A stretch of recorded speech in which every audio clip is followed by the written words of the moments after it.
So please join me in welcoming Professor Stafford Smith.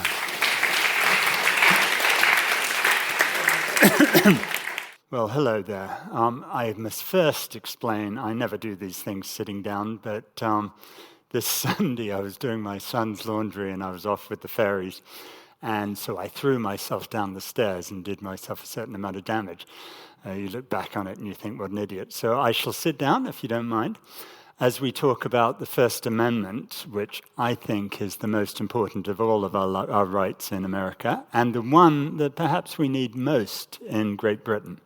So let's start off with what it is.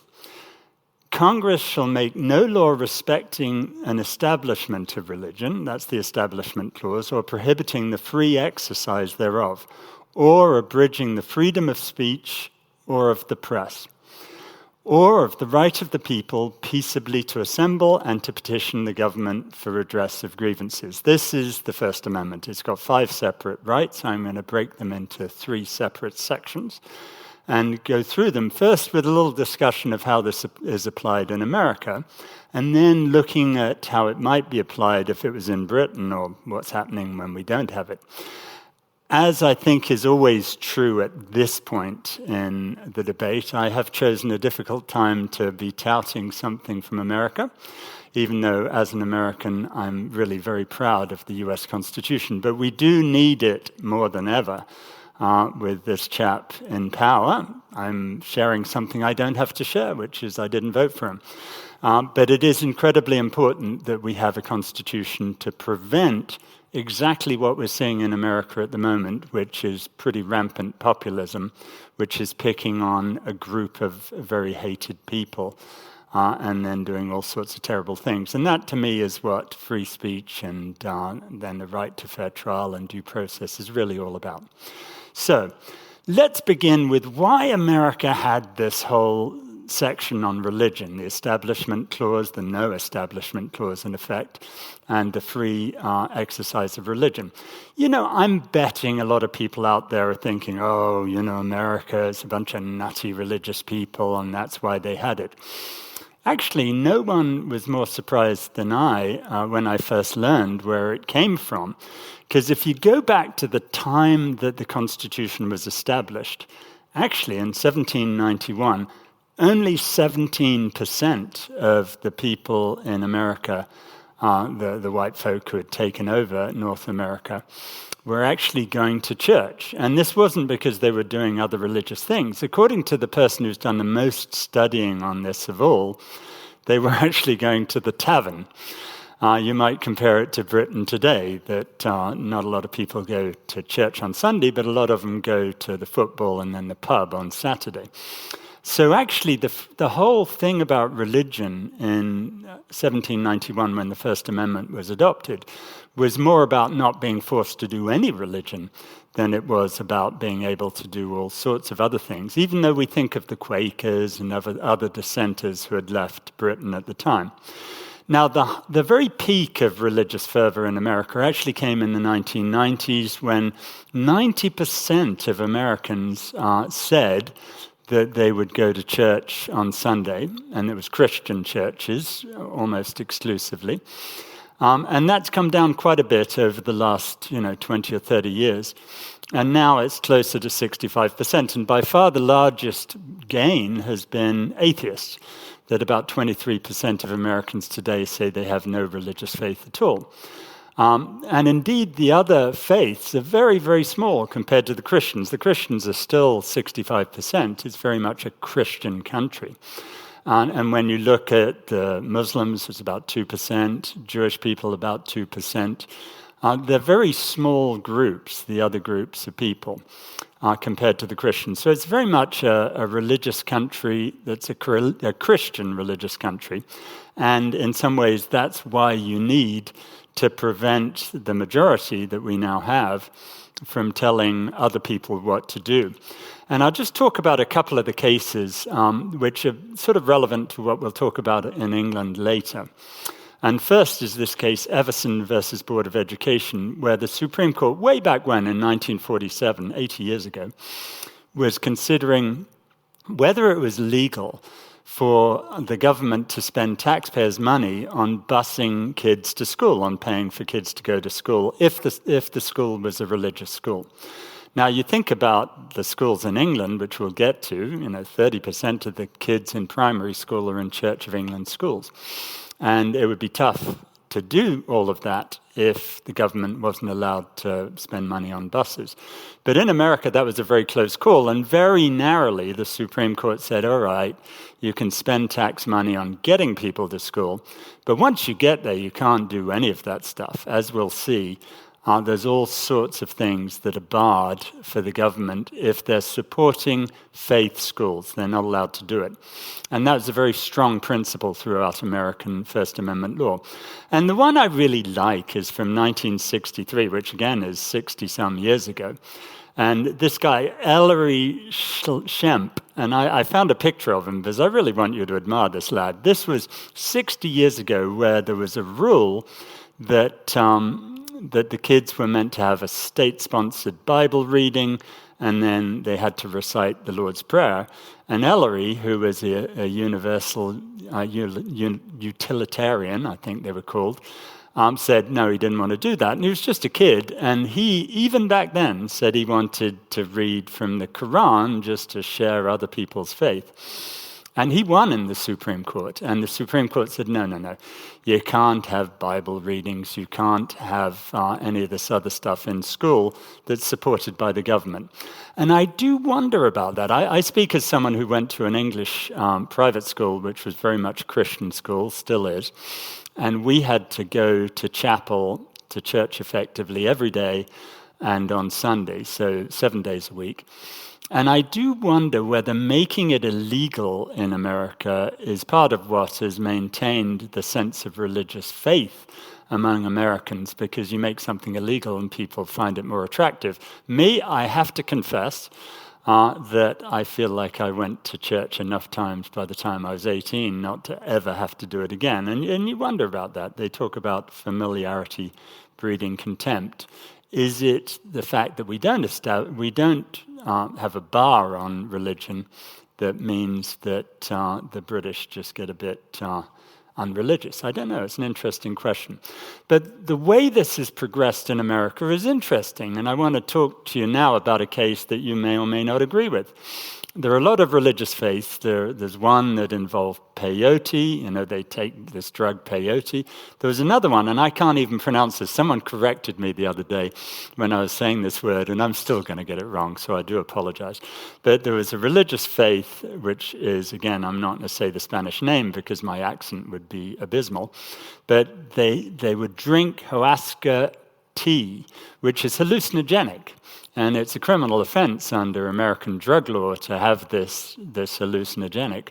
But this religious faith required it to be drunk as part of their religious ceremony. And the US Supreme Court said you can't bar that. It cannot be made illegal under US law because it's a drug if it's a religious rite, R-I-T-E. It then becomes a rite, R-I-G-H-T. Now, maybe you agree with that, maybe you don't, but it certainly shows how strong the rule is in America. And I'll take one that I very much agree with, and that's this one, Tanzin versus Tanvir, that 3 Muslim men were being coerced by the FBI into being informants on their local community, and they just didn't want to do it.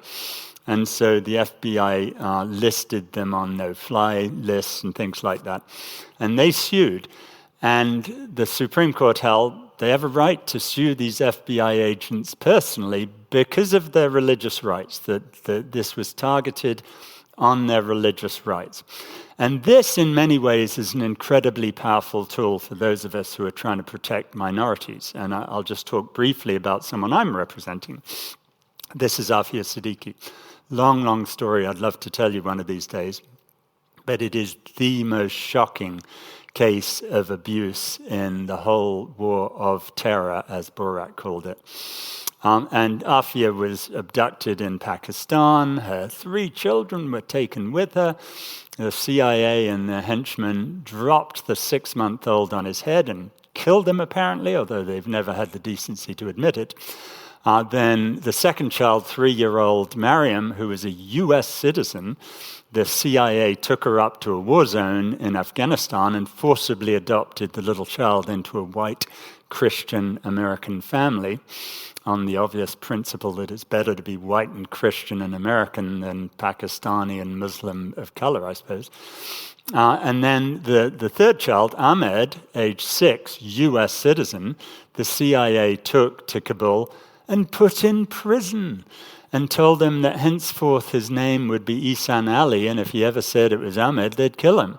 This is just extraordinary stuff. And they took Afia to Bagram, where they tortured her for 5 years. And in front of her, through glass, they were showing children being tortured who she was told were her children. Oh, can you imagine? Anyway, long story short, she's now in a prison in Fort Worth, Texas, called FMC Carswell, which is quite the worst prison I've ever been to. I've been to most death rows in America. I've visited Guantanamo 42 times, and FMC Carswell, an all-women prison, is awful. I first went to see her, and she was telling me about being raped there twice and about sexual assaults all the time.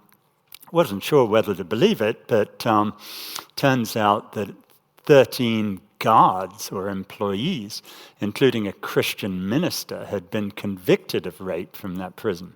Anyway, we're suing them at the moment, and it's an interesting thing to think about in the context of religion, because it's very hard to sue for the rights of a prisoner in prison. You know, we're told we're meant to hate them and they're criminals, even if they're not, in Afia's case. So it's quite hard to sue if you're just claiming merely she's being raped in prison. That's actually a difficult case to win. But if you can link it to religion, to religious faith, there's the First Amendment, but there's also the Religious Freedom Restoration Act, where the US Congress unanimously in both the Senate and the House passed a much stronger law protecting your religious rights. And it's by far the best way to protect a prisoner. You know, first we wanted to get an imam in to see Afia, and they said no. Well, they're going to lose that because we have an absolute right to do that under the First Amendment. Then, you know, she can't go to a doctor without submitting to a strip search. Whether you'd win that under regular prison law is a question. But because she's an observant, conservative Muslim, you can't go stripping someone like that just to go see a doctor. And so if we frame it as a religious issue, we're vastly more likely to prevail. And the same's true of the sexual assaults. You know, it reminds me of them showing porn to the prisoners in Guantanamo Bay, which my British clients, so with these young lads from up north, thought it was kind of fun. But the conservative Muslims hated it because it was so counter to their religion and their culture. And so it then becomes a much bigger issue. So this is an area in which we're able to use American law very, very powerfully. Now let's go to Britain, because it's very, very different. In Britain, in 1791, 93.6% of the people in Britain were nominally, at least, Christian. There was a tension, obviously, still between Catholics and Protestants, but no one was going around saying they were atheist, and pretty much no one was saying there were other religions. So Britain was a very strongly religious country, and it was an intolerant country. And that was what drove people out. It wasn't just driving out the people who were dissident, you know, Quakers and folk, but also driving people out who didn't want any of this religion. And those were a lot of the folk who went to America. 2009, Britain had fallen to 17% of British people were going to a Church of England church on a routine basis.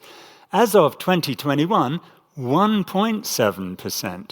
And a third of those were over 70 years old. So pretty soon we're talking about 1% of British people say that they go to a Church of England church on a regular basis.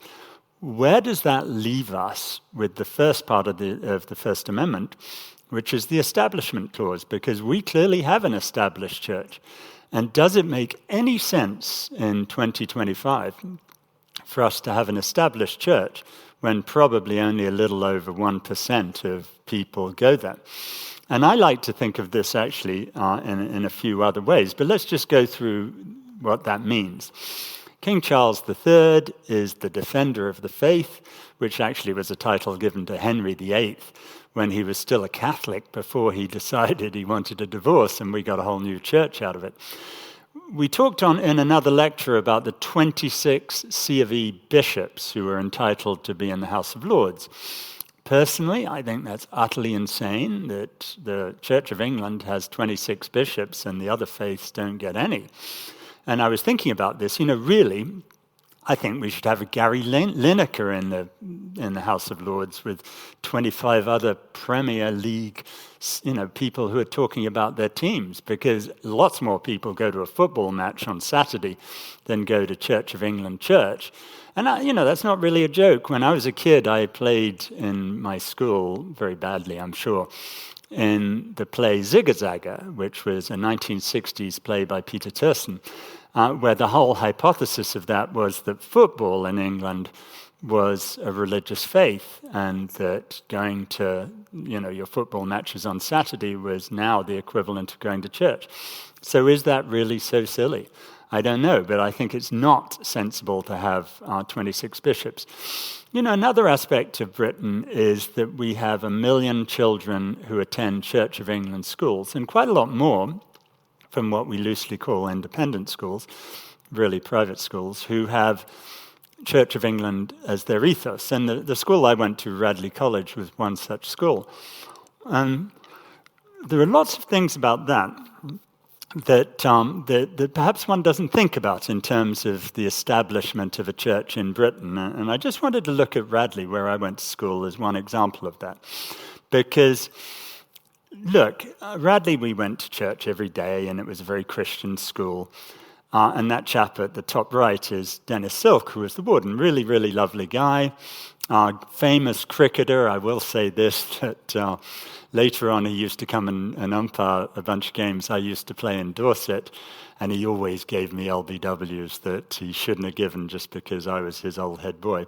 But he was a delightful guy, and he once told me that he didn't think private schools should have charitable status, and he thought that was very unfair for the privileged people in Britain to have that, even though he firmly believed in private schools. And he once gave a talk when I was at school about how if the Labour Party abolished them, we would fight on the beaches, never surrender, and then we'd go off to France and have our school there, which I have to say we as the young lads of Radley were quite keen on.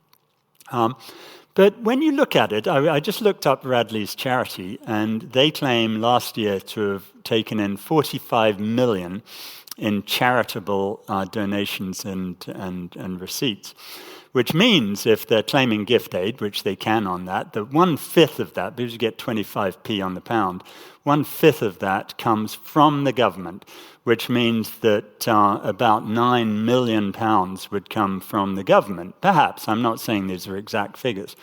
780 boys, all-boys school at Radley. That means each boy at Radley would be getting £11,688 per year from the government, from Westminster.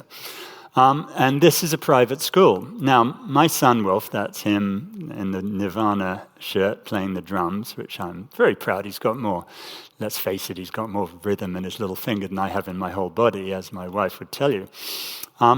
He goes to a state school because, over my dead body, would he go to a private school? Because I think they're very divisive of our culture. And the total amount that the government spends on the average state student, like Wilf, is £8,210, which means, if these figures are right, and I don't claim they're precisely accurate, that the privately educated people are getting more money from the government than the state students. And that's because we have this notion that all of this is okay and people protect themselves. It's not totally related to religion, obviously, but I do think the whole setup of these schools is protected by the fact that who's going to argue that we shouldn't have established religion? It's perfectly fine. How can you possibly not give them charitable status? Look at Utah. The church in Utah gets some sort of charitable status. So, I think this is part of the whole story about how they don't get questioned. And in the end, Radley, When I was a fortunate young student going to a very posh school, I got about 7 or 8 times as much money spent on my education as young people in state schools do. And that's just fundamentally wrong. And it's wrong in the same way, it seems to me, as having bishops in the House of Lords. They're things we just let go by, but they shouldn't. And we should think pretty deeply about this. So there's lots more one could say about the establishment of religion and free exercise, but I do think the Americans have it much closer to right. And in the end, you have to think, how does it feel to be a sincere Muslim, a sincere person of the Jewish faith or Catholic, and be told that you're not one of us, you're the other? This is divisive in the same way that private schools are divisive, and they're things that we should try to overcome. And I think probably the same is true of people who consider themselves atheists, that, why is my government doing all these things to encourage something that I fundamentally disagree in? So it's just something to think about. Let's go on now to free speech and freedom of the press. I think the Americans have this pretty much right, and we'll talk through a few of the cases, and we'll talk through some of my own relatively foolish use of free speech, but by and large, free speech is incredibly important for this reason. The only answer to bad ideas really is better ideas. You can't go censoring it, because if you censor free speech, inevitably you tend to censor minorities, you tend to censor the unpopular. You'll never censor Elon Musk. It doesn't matter what he says. I mean, he says things about supporting the AfD in Germany, who are close to being the Nazi party, and no one can ever stop that because he owns half the planet. It's very hard for you to censor rich people, but it's very easy for you to censor people who have less power. And again, to me, that's what the Constitution is about. It's about protecting people who have less power. So let's look at what the US agrees. And you're not going to agree with all of this, but what the Supreme Court says. Brandenburg versus Ohio from 1969, again over 50 years ago, the Ku Klux Klan was having a rally advocating, I love this, revengeance. Obviously the KKK doesn't get a great deal of their grammar right. And they were going to send, African-American people back to Africa and Jewish people to Israel. They obviously didn't use those words. And the question I would pose to you is, would you ban that? And some people would. I think it's wrong and unwise to do it for reasons we'll illustrate in a minute. The Supreme Court said in 1969, you just can't do it. You can't ban those types of speech. It may be reprehensible. It may be something you really dislike, but you've got to let people exercise free speech as much as they want, as long as they don't do this, as long as they don't use use statements that's directed at inciting or producing imminent lawless action. And by lawless action, they don't mean picking someone's pocket, they mean physical violence, and it was likely to do this. So the only thing that's banned in the US is speech that says, go over there and beat the hell out of that guy right there. That's really it. And I've got to say, with all of those cases against Donald Trump back in the Biden days, I thought Biden's people probably had it wrong in a number of cases. I don't think Donald Trump actually incited people to commit violence. He incited them to challenge the election. But if you look at his speech, you've got to be really careful about what you're banning. And I don't think those would have lasted in front of the Supreme Court, certainly not this Supreme Court. There's another element of this, because free speech is totally interlinked with two other issues. One is privacy and one is publication and defamation. And in Britain, you know what we're like. This tourism, libel tourism is just horrendous. Rich people come into this country, we'll talk about them, and sue people and, do these slap things where it's going to cost you an enormous amount of money to defend yourself. And it's just a really bad idea. And in America, we have a very strict rule. Comes from this case, New York Times versus Sullivan, 61 years ago, where the New York Times had published an advertisement from the freedom riders who were the civil rights people in Alabama. And, this publication was saying what had happened, and it had a couple of very small errors in there about how many people had been arrested, exactly what happened to Martin Luther King and those things. But in Alabama, the sheriff, the police chief, sued for defamation on that. The Alabama courts held in his favor and ordered, I think, $50 million to be paid for libel against him by the New York Times. They went up to the elected Supreme Court of Alabama. They said, yeah, that's right, you can't have speech that's defamatory. Went to the U.S. Supreme Court, and the Supreme Court in this landmark case said, no. If you're a public figure, and clearly the police chief was, because he was that chap in the suit in that picture, who was out there basically telling his white cops to beat these poor black civil rights workers.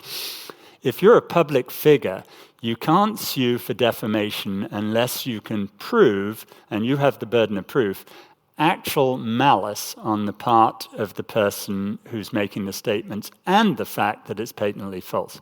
So it's almost impossible for a public figure to sue for defamation, which is so good because most rich people, take Elon Musk, I can pretty much say what I like about old Elon because he's a very, very public figure. And frankly, there's nothing I could say. I wouldn't have malice because I have nothing against the guy, but it would be quite hard for me to make something up so outrageous that it wasn't true. Likewise for Donald Trump. After that video of the Gaza Riviera that he had on his social media, there's really not a lot I could say that would harm his reputation. So that's the rule in America, and that's great. Now, this comes into various places that are quite contentious. And one I want to talk about, just to make you think, you may not agree with it, but it's an interesting issue, is how far does free speech go? Now, one of the contentious areas is pornography. And look, I first got to say that I have admiration for people who call their businesses something that's witty, however stupid their business may be. And Larry Peterman had an adult shop, porn shop, that was called Movie Buffs in Utah. Now, some people don't know what the word buff means. Obviously you can be a buff of movies, meaning you like movies, but you can be in the buff, meaning you're naked, and that was obviously his little pun. And, well done him. He went to the pub, obviously, and figured out a good name, if what he was doing was totally pointless and possibly reprehensible. But he had the right, the courts held, to do it. And the way it came about was this. It was in Provo, Utah, which I think I can say without fear of being contradicted is one of the most conservative places in America. And obviously the prosecutor thought he could prosecute old Larry, and Larry would get convicted for this obscenity. And obscenity law is quite sensibly defined under US law now. It used to be that Potter Stewart said of pornography, I can't say exactly what it is, but I know it when I see it. Well, that's a pretty useless standard to tell anyone. But now it has a much more strict definition. But anyway, it went to a jury, and Larry's lawyer, I thought this was fairly cunning, subpoenaed the records of the local Marriott Hotel there in Provo, Utah, and found that the people going to that hotel watched more porn movies at the hotel than Larry sold from his shop.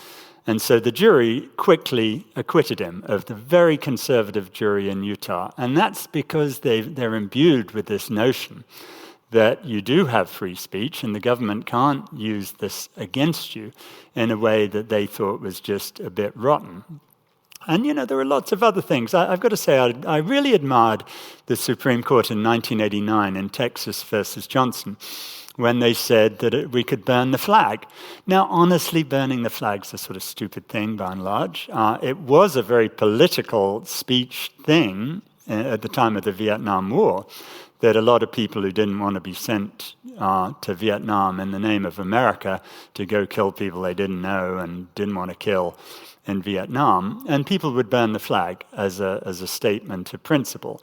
And I can respect that, and I have to say, this is a confession that I probably shouldn't make, but when that case came out, I thought, this is really upholding free speech. And I thought, we're going to do this on my birthday. The case came out just before my birthday, and my birthday's right at July the 4th. So I thought, we'll have a party where we play darts, and we have a little darts up, cards up there that are American flags. And if you can hit it with 3 darts, it's yours to burn. And my friends were actually pretty good darts players, but they were very American. And so the first 2 darts would go straight in, and they'd get a bit nervous on the third if it was an American flag. I just thought that would be fun. But people get so upset about this stuff, and this is where you really shouldn't use your free speech in the way that I was planning to do it, because, I wasn't really making any statement of any common sense. I was just doing it because I could. And so anyway, someone snitched on me. Someone in my death penalty community, I know who it was, I'm not going to say, snitched on me to the local media saying, these commie pinko liberal lawyers are burning the flag. And so fortunately someone snitched on the snitch. And so they told me before the people showed up with their cameras. So we hadn't actually started doing this with American flags. And I had substituted Union Jacks. Now, a lot of you are British, and you're going to think, well, why was Clive burning the Union Jack? And you probably think, quite rightly so, in my opinion, he's just a twit. It's just a stupid thing to do. And I think that's right, and I was young, and I was pretty stupid. But I don't think people in Britain would get very upset about it, and the Americans would get incredibly incensed, or some did. And then the other side would feel very, very strongly that it was your right to do it. And I feel very strongly it's my right to do that stuff. I may be stupid to do it. And the Supreme Court said you could. And it was an interesting commentary that this went on for 3 years, and the Republicans tried, and some Democrats tried to get a constitutional amendment to prevent you from desecrating the flag. And they couldn't do it because it's too complicated a thing to do, and there was enough opposition to it. And there was a great irony, and I wish I had this picture to show you. I should have put it in. Because Donald Trump, when he was up in New York, remembering 9/11, was caught on camera signing his name across an American flag for someone, which would be a criminal offense under the desecration of the flag law. And he took a little flack for that. He can do it if he wants to, I don't care. But some people did. But you can do it in America because it's free speech. And free speech goes a long, long way. It protects a lot of things in the US. Let's go to Britain. And I came across this case quite recently, and I thought it illustrated everything that's fundamentally wrong with our lack of free speech in Britain. This guy, Richard Crispy Crisp, was a massive fan of Sheffield Wednesday, which is questionable enough, I suppose. And this is a case about hate speech and about doing things that offend people and whether we should criminalize them. We may think they're very, very stupid things, but it's a very different thing to criminalize them. And what happened with old Crispy is he went to a match of Sheffield Wednesday, and Sheffield Wednesday is Hillsborough. And you've all heard of the Hillsborough tragedy where there were a lot of people died in a terrible incident where I think Liverpool was playing Nottingham Forest, and there was not enough crowd control by the Yorkshire police, the South Yorkshire police, and people ended up getting in a crush. A lot of them died, and it took many, many years before you had a proper investigation of that, and there was some degree of who was right and who was wrong, who caused it. And it happened at Leppings Lane. And Crispy went to a match at Sheffield Wednesday just last year in 2024. And some poor chap died at it. It was Sheffield Wednesday against West Bromwich Albion, and a WBA supporter died of just a heart attack or something. And he went home, he had a few drinks, and then he tweeted, "Another one to add to the Leppings Lane tally. What are we at now? 98. When we get to 100, we'll have a party up the owls." So this is him saying something incredibly stupid. I don't know the guy, maybe he was just a bit autistic or whatever, clearly didn't realize that this was not funny and it was just offensive. But should this be the sort of thing that we're hauling people into court for? This is what happened to old Crispy. First, he was fired from his job that he'd had for many years, and he was a manager on a construction firm. He was banned from ever going back to Sheffield Wednesday. He was thrown out of his golf club. He turned to drink. He was deeply depressed. His mother was dying with Alzheimer's at the time. Just destroyed the poor guy's life. And surely that's enough. We're all used to this idea of cancelling people, which is pretty offensive right there. But clearly what he said he shouldn't have said, and someone should have just said, Crispy, don't do that.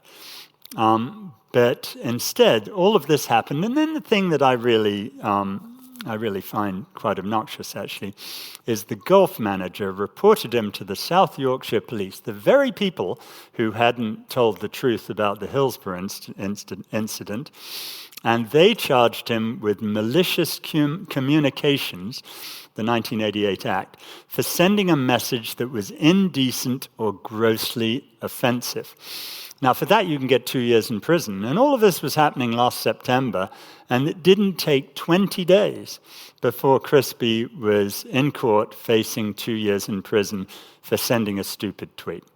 Now, I find this extraordinary that the British system allows it. And he didn't go to prison, thankfully, but he ended up being convicted and getting a community sentence and a fine out of it.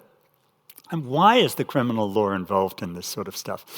And when you look at hate speech, I have a particular problem with what the British call hate speech, because this is what it is. There are 5 categories of hate speech: race, sexual orientation, religion, disability, and transgender identity. And I looked them up again. And as of September last year, so in the first 9 months of last year, the police boast, I suppose, as CPS, that they had successfully prosecuted 10,054 people on racism, almost 3,000 on homophobia, 554 on religion, 325 on disability, 129 on transgender identity. Now, think about that for a minute. I don't want to make broad statements. I'll say this, but it's probably a vast exaggeration. But I think probably there were more than 129 transgender insults going on in the pub across the street from my office, Wetherspoons, in the same time period. I imagine that's true. I'm going to say this. I really don't want to pick on J.K. Rowling. I enjoyed her books. But I think she has made a similar number of statements that would be defined as transphobic. And indeed, it was a magazine that said that was her religion. I think that's a bit unfair, and frankly, I think she has the right to say things, even if I fundamentally disagree with them. But the idea that 139 people were prosecuted for transphobic things, where did they get just 129 from? Why is this? If we're going to have this law, surely we do it to everyone. But then you have another issue, which is with the limitations of it. I think one person who's very grateful that in the First Amendment you couldn't have that would be Donald Trump, because one of his first executive orders was transphobic, right? He said there are only 2 genders and you can't change gender from the moment you're conceived. Well, I think scientifically you don't actually know. I think, correct my biology if I'm wrong, it's not my strong subject, but I think when you're first conceived, everyone looks like a female, right? And it's only later that it changes. So I think he's just wrong on the science. But on the other hand, he's almost certainly wrong on other issues as well, and it's definitely transphobic, and it's meant to be transphobic. He's allowed to say that. I think what he's doing is wrong. I think we may well get that all struck down as being the government trying to force things on us that's just wrong. But he personally can say stupid things if he wants. But if we're going to have hate speech, why don't we make it broader? Why do we only limit it to those 5 categories? Why don't we have hate speech about women? I bet there are lots more statements where you pick on women and say nasty things about women or whistle at them on the street or whatever one does, than there are about some of those other categories. Why don't we do that? I don't know. Why don't we do it about asylum seekers? The government, and certainly Nigel Farage would be in trouble if we did, But why not? Why are we not protecting those people who really need it? Why don't we do it for all foreigners? There are just so many people that apparently we're licensing people to hate. And the one that really gets me is coming up in a minute by David Cameron. But before we do, let's just look at the people who do get done for hate speech. I don't think they could have done Crispy for hate speech, so they had to get him under the Malicious Communications Act, because he didn't say anything about someone who was a particular member of one of those 5 groups. He just said something fundamentally tasteless about some poor chap who died who was a football supporter. But the people who piled in to vilify him, there were thousands of them, and we all know this stuff, where people just say hateful things online. Again, I think they have the right to do it. I think it's fundamentally wrong and silly, but I don't think we can really make it illegal, because if you look at the things that were used against Crispy, which of these 5 things is a criminal offence under British law? And, I've helped you out by putting them in yellow, but there were many things said about him, and I bet a lot more of them were, fit the hate speech definition. But he was called a nonce. Well, obviously a nonce is an insult to him that's about his sexuality. It's either alleging he's gay or that he's a pedophile. So that's probably criminal. Now, a grade A melt, I have no idea what the person means by that, and I looked it up, I still don't know. So that's probably not a criminal offence, it's just incomprehensible. An absolute little shithouse is just rude, but actually an utter fucking moron, that's criminal offence. The word moron is a particularly reprehensible word that is used for people with intellectual disabilities. So under the hate statute, you can't do that. Now, and you shouldn't do it anyhow, but whether it should be criminal, I don't know. And the 5th one was a vile, heathenic, inbred scumbag, and I don't think that's a criminal offence, it's just illiterate. But again, it's sort of ironic, isn't it, that, Crispy went through everything he went through for his stupid comment. The people who piled in and hated him didn't. Now, why is that? What is the common sense of this? But the one that I really don't like is when people in great power use hate. Again, I don't think we can criminalize them, but we have to think, why are we not criminalizing them if we're criminalizing others? And the one that I really disliked, and it really rubbed me the wrong way, was when some very fine lawyers who I admire took Britain to the European Court of Human Rights and got the European Court to say, where on Mount Sinai did Moses get this rule that prisoners can't have the right to vote? And the ECHR said that Britain's rule against prisoners having the right to vote was illegal under the European Convention. And it's a really good question. But David Cameron said that it made him feel physically sick that prisoners or criminals have the right to vote, and we're just not going to obey that ruling while he's Prime Minister. Stand back for a minute. The rule against prisoners having the right to vote used to be of minimal relevance to anything until the end of slavery. And it all came from America back to Britain, actually. And, I had a lot to do with this in Georgia at one time. And if you look at the debates in the Georgia legislature about banning prisoners from voting, it was all about picking things that we created as crimes that African Americans committed, like being a vagrant or whatever, that was only ever used against African Americans. We didn't even include some of the serious crimes. It was just a way to stop African American people from getting the vote. And there was this one chap who I was very friendly with in prison in Parchman Farm, the Mississippi big prison, who we tracked his whole family tree from the time that his ancestors were brought over as slaves all the way through to the present day. Not a single one of the males of his family had ever been allowed to vote, because first they were slaves, then they didn't have property, so they couldn't, then they were, convicted of some stupid crime like this, and they couldn't. And this was just an excuse, a totally racist excuse to stop people from getting the vote. Now, the British adopted that as we've adopted a number of rather foolish concepts that were enacted in law in America. And David Cameron said he hated the idea that prisoners should have the right to vote. I think he really needs to think about that. And at the time, I did momentarily think about going after him for some form of hate speech. But then I remembered that actually I believe in his right to say that. So that would be hypocritical of me.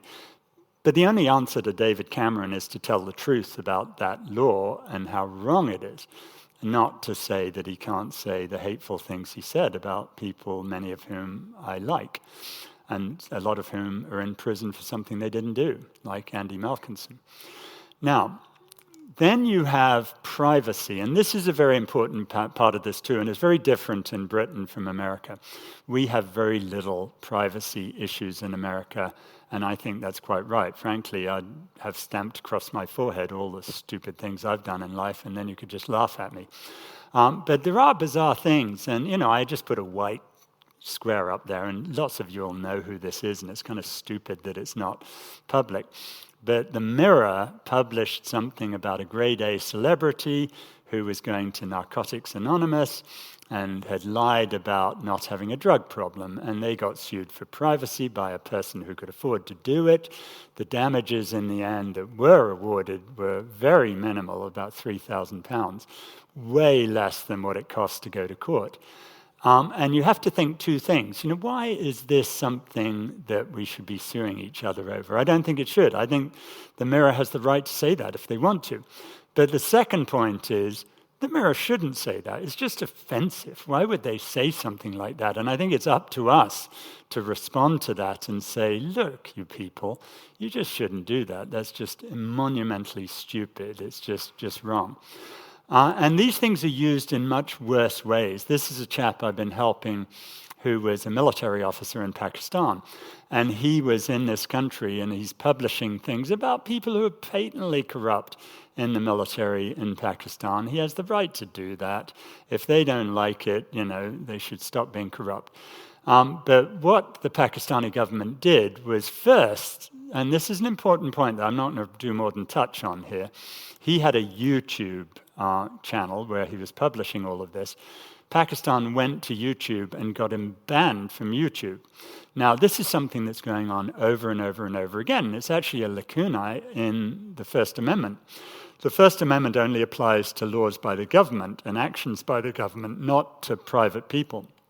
So these companies can get away with banning us, and the real repression of free speech today is as much by private corporations as it is by the government.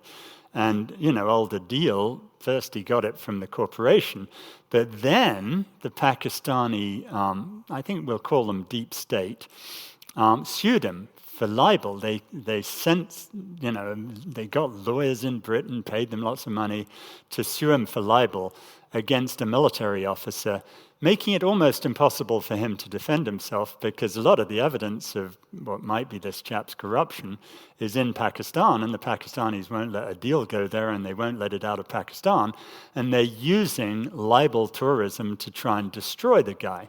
And these are the sorts of things that happen. I've got a lot of cases on this that are going on in Britain at the moment, this whole notion of transnational repression and how a basically corrupt, repressive government entity is coming after people in Britain. It's really bad, and they do it in Britain a lot because we make it easy for them to do in Britain, and we shouldn't. Well, we don't have a lot of time, so I've got to move on, and I'm going to move on to the last part, which is Congress shall make no law abridging free assembly and redress grievances. Now, again, you would think Britain would be great at this. We've had trades unions for a long time. Our trades unions were much less trampled on than in America. In America, the capitalist system really came down on unions, and a lot of places in the Deep South try and stop them altogether. But the Supreme Court has made that difficult on the repressive government. So, for example, in this case, and again, this is from a long time ago, 53 years, This chap was a security guard, and he was a victim of discrimination, and he was in his union, so he was outside the school that they were doing it at, and he was carrying his placard saying Jones High School practices black discrimination. I think it just means discrimination. And they tried to stop him and said he couldn't do it within 150 feet of the school. And the Supreme Court said, no, you got that wrong. You can't treat speech that you don't like that's related to this guy as a trades union member differently than you treat speech of other people when they're protesting. So you can't have something that just gets trades union people, and that was powerful, and we should have something like that here. Then they go much further, and in the US they allow demonstrations by people who we frankly just don't like. But this is a really interesting one, a very famous case in America, which is the National Socialist Party of America, that's a euphemism for the Nazis, versus the village of Skokie. And it's from 1978. And there were 30 members of the Chicago Nazi Party who wanted to march for 30 minutes in this little village that had a big number of Holocaust survivors in it. And they were going to have their swastikas and all the rest of it. And originally, Skokie was going to let them do it, but then some people were really upset, so Skokie tried to get an injunction to stop it, and they went to court. Now, how would you vote on that? Would you say, all right, yeah, these people, they just can't go around, saying all these Nazi things with all these poor people who went through the Holocaust, for goodness sake?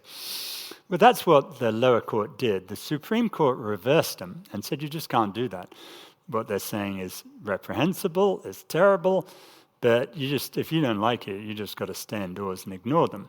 Now, the reason I think this is so important is because if the injunction had been upheld, the Nazis would have gone off and found some other pointless place to have their stupid march at.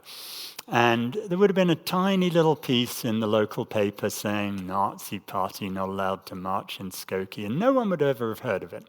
Instead, what happened was it went to the Supreme Court, it got a whole debate going about these people and about the Holocaust, and the village of Skokie got a Holocaust Memorial Museum out of it, which was fabulous. It educated people there about what had gone on in Germany, and fewer people could pretend that the Holocaust never existed. And then, it got into, real popular culture and spread the debate into popular culture.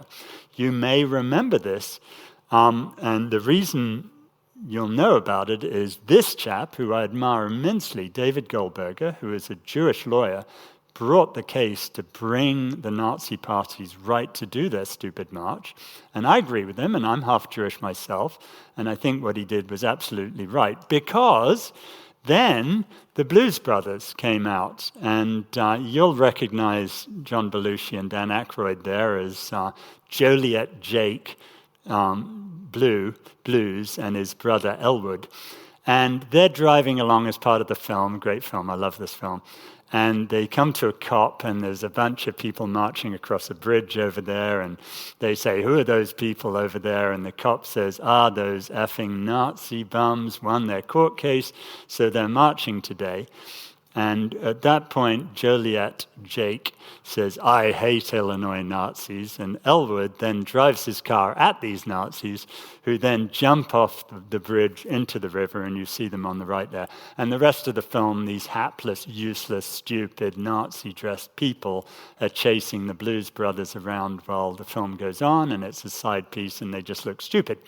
And all of that came about because the Supreme Court said they could have their march. And the Nazi Party in Chicago lost a lot more than they gained by winning that right to freedom of assembly and to petition the government for redress. And I think that's a general rule, that if you let people say what they want, you're much more likely to have a healthy debate that gets you somewhere where you want to get to. Now, in Britain, ironically, we're really badly off. You will have heard, I hope, about the Peterloo Massacre in 1819, where 60,000 people were marching, and a whole bunch of them got killed, over 600, when the cavalry charged them and were dispersing them. And up until 2007, I'll just read you this. This was all that they had memorializing it. On the 16th of August, 1819, Henry Hunt, radical orator, addressed an assembly of about 60,000 people. Their subsequent dispersal by the military is remembered as Peterloo. Nothing about massacre, nothing about how mad this was. And in Britain, these things went by, and it was only when people started remembering their history they remembered how bad it was. We are facing a limitation on our right to express our grievances now, way more than ever, and this is the current law. If the senior police officer reasonably believes that your march is going to have serious disruption, or the noise is going to have disruption of activities of an organization, he can impose restrictions on it if it appears necessary to him to prevent impact. I mean, how broad is that? You've got a police officer saying it all and so forth. And I want to just tell the story of really the only one I've ever organized, which was this one. When I first went to Guantanamo Bay, I saw Muazzam Beg there, and he was wearing shackles. And those shackles were said made in England on them. And Mosul was made in England too, in Birmingham. And ironically, when I looked them up, it was Hyatt's, and they had made those made in England shackles in Birmingham, the same place as Muazzam. So when we got him out in early 2005, we decided to go up and have a demonstration against Hyatt's. And I'd looked them up, and these people, it went back to 1790-something, when they made collars for slaves, which obviously they didn't call black people's collars. And they had a reprehensible history. They were making shackles for people all around the world. They were being used in various places that we would disapprove of. So we went up there. We all dressed in orange, like in Guantanamo. We had Hyatt shackles on us. And the band, Seize the Day, had just come out with a song called The Shackle Shuffle about Guantanamo Bay. And they kindly came up, and we were on a flatbed truck. And we had a big old time. And sure did we disrupt Hyatt's. We did. We closed them for the day. We closed them totally in a few days after that, when we got a bunch of support for what we were doing, and they were closed altogether, as they should have been, in my view. And the police at the time, they were very nice. I was going up to them saying, look, I'm ready for prison, arrest me. I'm in an orange uniform with shackles on. And they just laughed. That was an important demonstration, in my view, and we've come way beyond that. Today, that would be patently illegal. And I would have enjoyed being arrested, because I would like to show how wrong that is. But really, we are preventing this sort of objection to some of the things the government does. And, we got to remember that we need these things. The reason we have a chance of stopping Donald Trump's successes is because we got a constitution. He just did a whole bunch more people in Guantanamo, ironically, just after I'd got my last so-called terrorist out of Guantanamo in January. Just a few days later, he promises 30,000 new clients for me. We're winning that because we got a constitution, and he took 198 people down there. He took 197 out of there and sent them home, and one person back to America because he wasn't meant to go there in the first place. And we're winning that battle because of the US Constitution, and we need the Constitution in order to win fights when people are being populist, repressive politicians who are stirring up hatred. I don't know if you can be so sure that you're going to win that battle in England if reform and their populist agenda comes in next. I'm not a reform fan. I have the right to say that. I think their hatred of asylum seekers, their hatred of all sorts of other things, they hate pretty much everyone on that hate list in terms of transgender people and so forth.